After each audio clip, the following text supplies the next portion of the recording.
Tonight I'm doing another video from home, and I'm going to reach back to one of my blogs that's on our website from November of 22.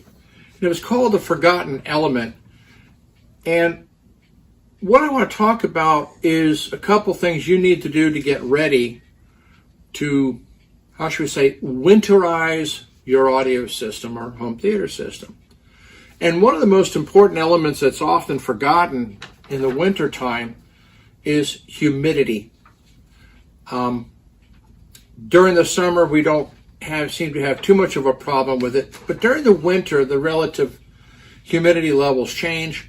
And of course, a lot of people will use electric, gas, oil, or any number of sources for heating their home, which really dries things out. And this creates a couple different problems. One is static, which is a common foe when people are playing turntables and records, because there's static discharge. But I had a funny one the other day where one of my employees, in fact, had a turntable that is electronically controlled. Philips used this on the 212, and he happened to have it on his old JVC table that he was just hauling out and getting ready for the garage. And like an elevator, they have these little touch panels where you touch it and you make things happen. They light up acknowledging your command. And these systems work on you grounding, essentially, and completing the switch circuit by grounding it. And if your hands are real dry, a lot of times those switches won't work.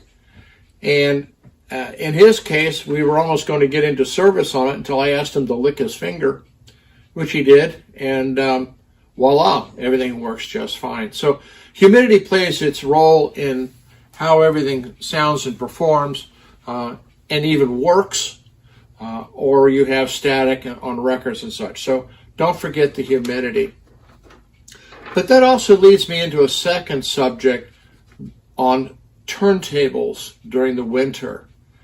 A lot of people don't realize that during the winter months, the air pressure changes to a different level and its density changes.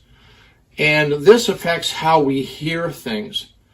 So normally what you do is you're going to, from the standard, let's say you track it 1.7 grams or any other number, but during the summer, you have it at 1.6, slightly lighter.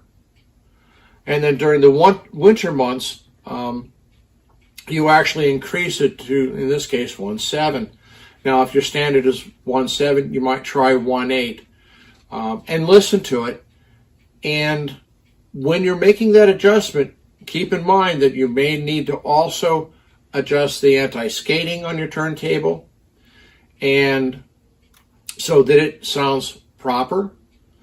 And the best way of doing either one of those adjustments is to increase it by 1/10 of a gram.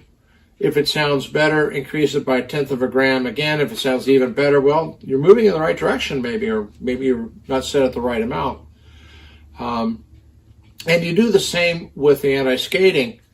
But if you go a step and he goes, well, that doesn't sound as good, then back it up. You're using your ears to judge what the results are. But in any event, there's definitely a change in the tracking force between winter and summer months. So I hope these couple handy tips help you get your system ready for enjoyment during the winter. Thank you again from Audible Elegance. Bye-bye.